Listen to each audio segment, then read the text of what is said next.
Philippe Poutou a évoqué les logements vacants et évidemment le chiffre qu'il a donné d'une manière assez forte, assez théâtrale, plus de 25 000, peut évidemment choquer.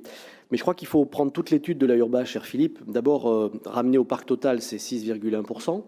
C'est trop, mais ça s'explique aussi par le nombre de logements qu'il y a dans notre métropole. Et surtout, il y a deux statuts de vacances. Il y a la vacance naturelle, un logement qui est en vente, un logement qui est en mauvais état, la crise Covid n'aidant pas.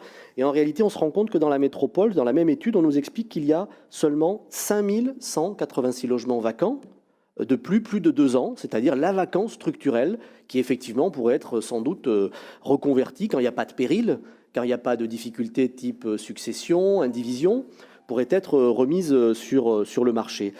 Donc seulement 5 000, c'est-à-dire si on ramène ça, à peine plus de 1% du parc dans notre métropole.